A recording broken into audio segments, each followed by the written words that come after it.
They weren't quite ready to ask for volunteers from the grandstand, but Sullivan Stadium fans stood ready just in case. Welcome to the Backup Bowl, where reserve quarterbacks are suddenly on the spot. Both the Jets' Pat Ryan and New England's Steve Grogan have been pressed into service because of injuries to starters Tony Eason and Ken O'Brien. Both Ryan and Grogan have started before, so it's not really that earth-shaking. But each of their respective coaches, especially Raymond Berry of the Patriots, are concerned that it could take a while for their stand-ins to shake off the cobwebs. The Jets have some excellent weapons to help their understudy. Lanky Al Toon is the NFL's leading receiver with 36 catches. And New York has shown it can run even without injured star Freeman McNeil. Number 34, Johnny Hector, has filled in admirably and will be an important contributor against New England. From Foxborough, it's a key AFC Eastern duel between two longtime division rivals. Once again, first place is on the line. From Sullivan Stadium, it's the New York Jets and the New England Patriots on the NFL Game of the Week.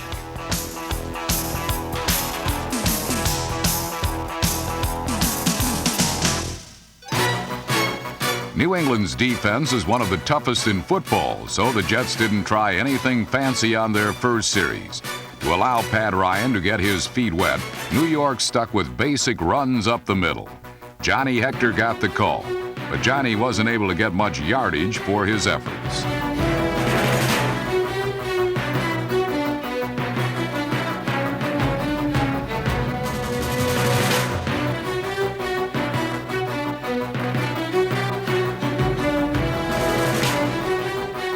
Hector earned every inch he could get as the Patriots played the run perfectly.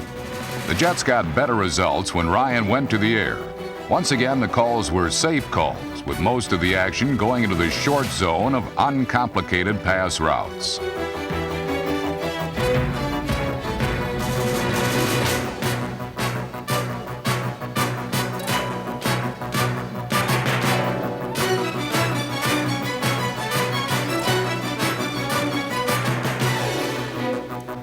Ryan played mistake-free football, avoiding any hazardous throws and even running with the ball when nothing else was available.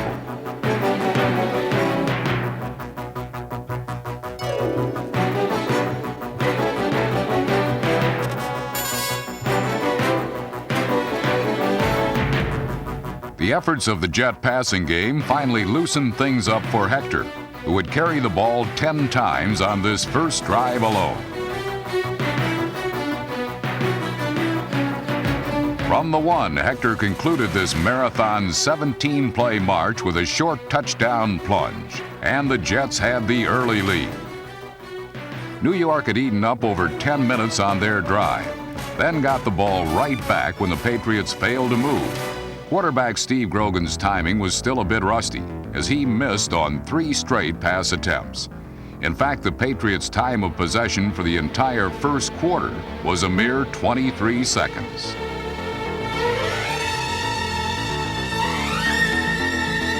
When the Jets regained control, they went right back to their conservative strategy.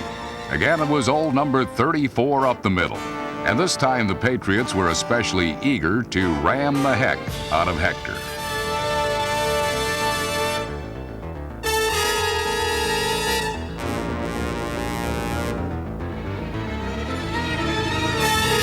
Despite the enormous punishment he absorbed, Hector stayed in the game, getting an occasional breather when Pat Ryan continued to connect on his high-percentage throws.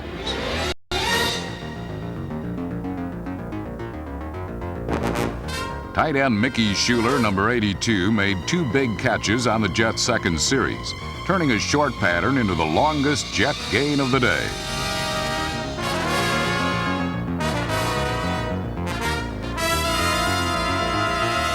As the second quarter began, Hector tried the left side without much success. But on his 15th carry of the half, he scored the Jets' second touchdown, capping another long New York drive.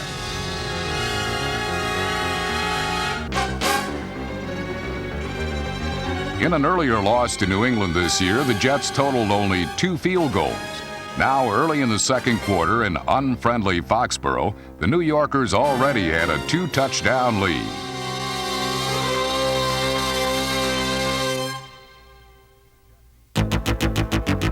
Jet defense had seen about as much action as the well-heeled occupants of Sullivan Stadium's luxury skyboxes. And when New England got the ball for only their second possession of the game, they weren't able to do much with it.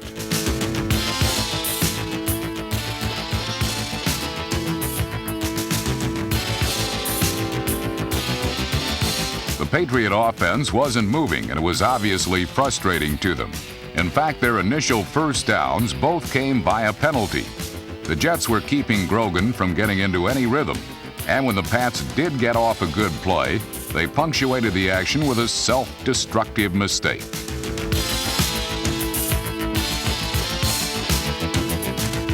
Number 27, Russell Carter, recovered New England's fumble, and the Jets were quick to capitalize.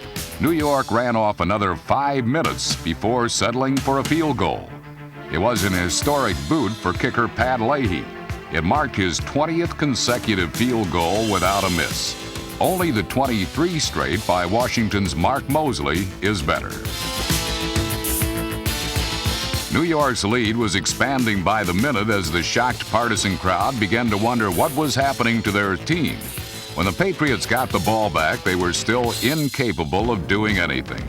Through the first 29 minutes of the half, they gained a dismal 12 yards in total offense.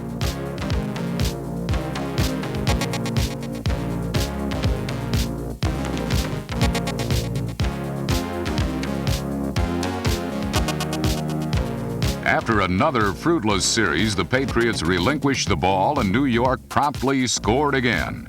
In fact, the Jets scored on every one of their possessions in the first half. Pat Ryan was not evoking memories of Broadway Joe Namath, but he was playing sound, smart football, gaining confidence with each play. On New York's final drive, it was the passing that made the difference.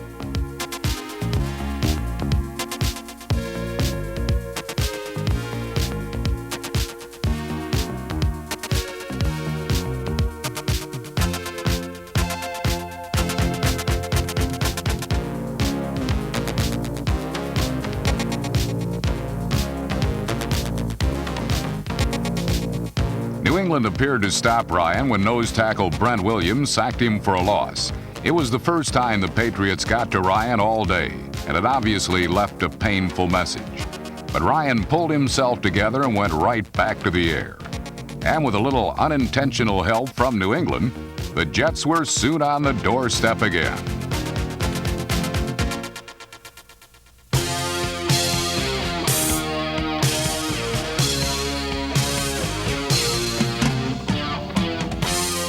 Cornerback Raymond Claiborne was flagged for interference, putting the ball on the 1. From there, Ryan found Mickey Schuler for yet another big catch and another Jet touchdown. It was Schuler's second touchdown of the season, and it gave New York a whopping 24-0 lead just before halftime. There was nothing fancy about the play, just a perfectly timed toss from Ryan to Schuler, who beat man-to-man coverage. The Patriots were really steamed now. They had dug themselves a hole and seemed incapable of doing anything about it. Finally, on their last possession, they got their first down without benefit of a penalty on a pass from Grogan to Stanley Morgan. It had taken them the entire half to accomplish this feat.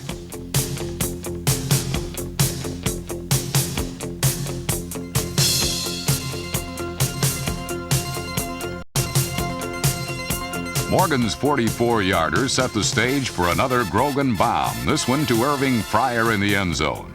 But the picture-perfect play had a less than perfect ending. Fryer dropped the ball, the first of several dramatic moments that would involve him in this game. And then the Patriots concluded a thoroughly awful half of football by missing a field goal.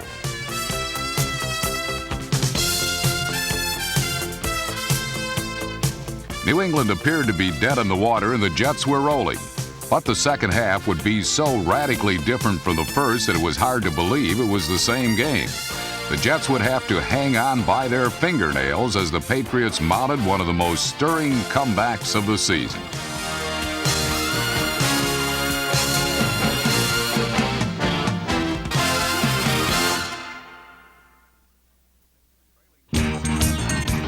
Trailing 24-0, the Patriots needed the spark, and they needed it quickly.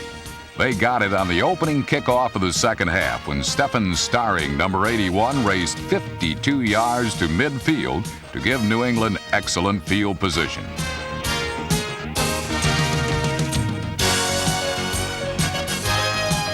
From there, Grogan went to work, utilizing the short passing game to Stanley Morgan, number 86.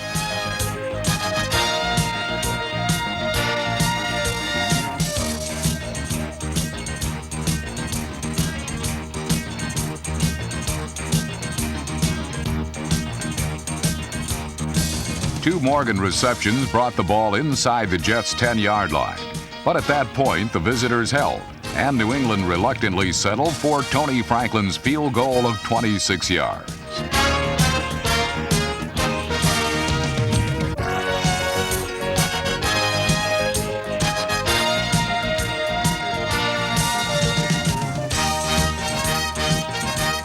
The Patriots had finally put something on the board, and it appeared that they had added 6 more on the ensuing kickoff when the loose ball was scooped up by Mosi Tatupu, number 30, and returned 37 yards for a touchdown.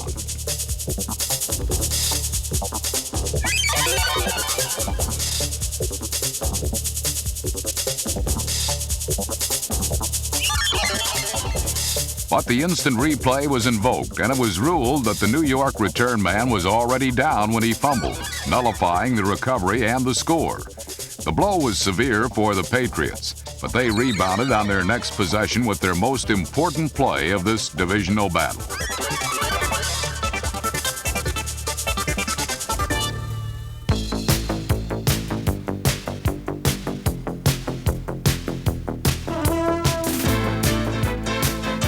Grogan's 44-yard touchdown pass to Stanley Morgan made the score 24-10 with just under 5 minutes left in the third quarter, and was the big play the Patriots needed to ignite a comeback. Morgan still has the speed to run by defensive backs, as he showed against the Jets' Jerry Holmes.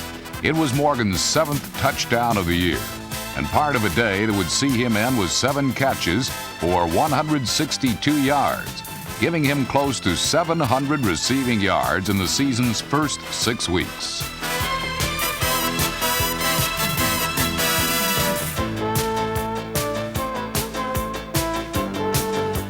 The Patriots quickly had the ball back, and Grogan went right back to Morgan on a quick slant in.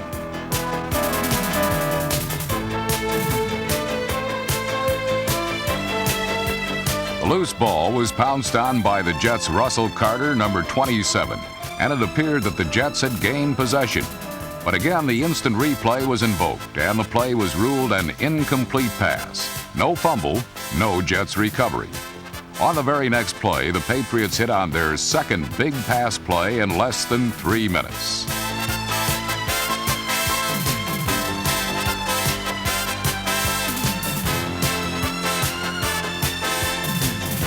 "69 yards from Grogan to Irving Pryor pulled New England to within 7 late in the third quarter, and suddenly and dramatically the Patriots had made it a game. Pryor was a hero for the moment. Sadly for the Patriots, that would change as the game neared its conclusion.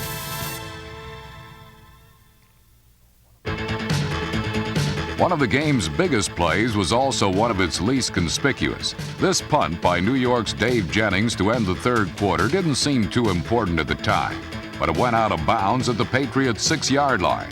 And that, perhaps more than anything else, slowed New England's snowballing momentum. The Patriots went 3 plays and punt, and the Jets took over in period 4. Their offensive approach was simple and straightforward. We'll give it to Johnny Hector. You stop him.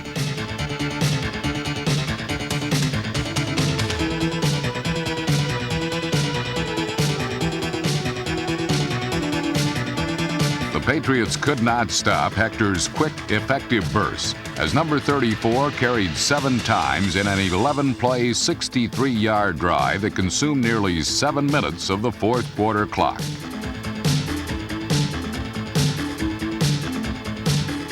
The final play was Hector's. This 1-yard leap that increased New York's lead to 31-17. Hector's third touchdown of the game tied a Jets record and was part of an afternoon that would see him gain 143 yards on 40 tough carries, establishing a new team standard for attempts in a game.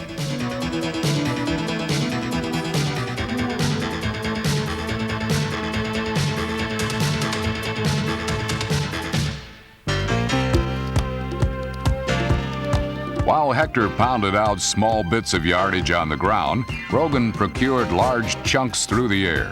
The 12-year veteran got the touchdown back in a hurry, completing 5 straight passes, the final one going to wide receiver Cedric Jones in the end zone.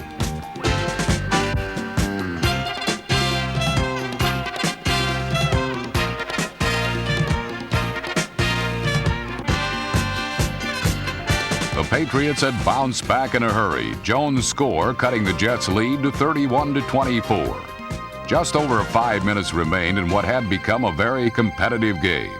New England had to shut down Hector and the Jets' running game to get the ball back for a final tying thrust. The Patriots' special teams did its part on the kickoff following Jones' touchdown reception.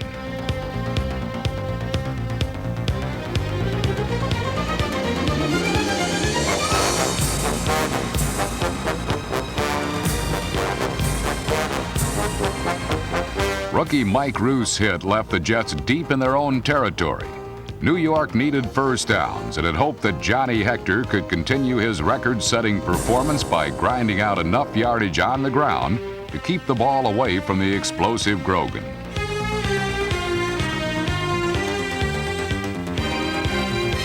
This time, however, Hector could not find any holes in a Patriots defense that was responding to the challenge. First, Hector looked for daylight inside. Nothing. Then he tried to go wide. Again, there was no room to run.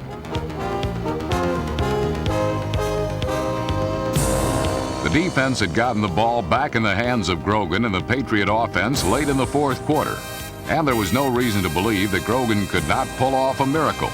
In his first start of 1986, the wise old pro had been sensational, particularly in the second half. He would finish this game with 401 passing yards, an all-time Patriots record. But now this game hung in the balance, and it came down to this one play with just over a minute remaining.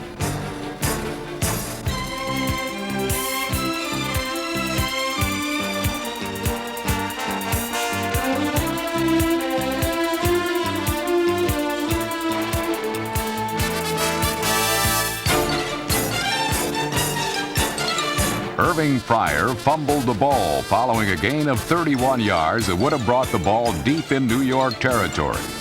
Harry Hamilton, number 39, recovered for the Jets, and Grogan and the Patriots were denied an opportunity at the game-tying touchdown. The play was the biggest in a game of big plays, and it deserves another look for that reason alone. It was only fitting that Grogan, in the midst of his greatest individual performance in his 12 years in the NFL, did everything he could to make this busted play work.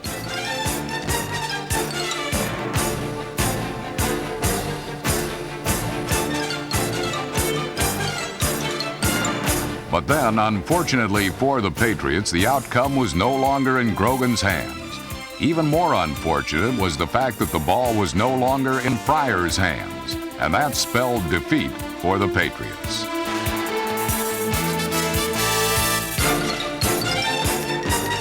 It was a frustrating afternoon for Irving Pryor. He produced over 120 receiving yards and a touchdown, but he also dropped a sure touchdown pass and fumbled twice, the last time assuring the Patriots of their third defeat of the 1986 season.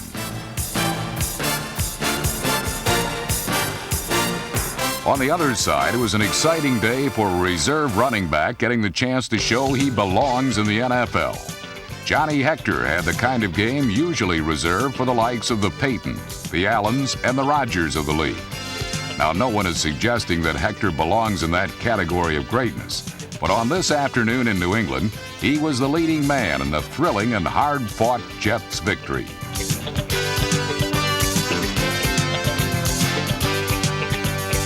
The final from Foxborough, the Jets 31 and the Patriots 24.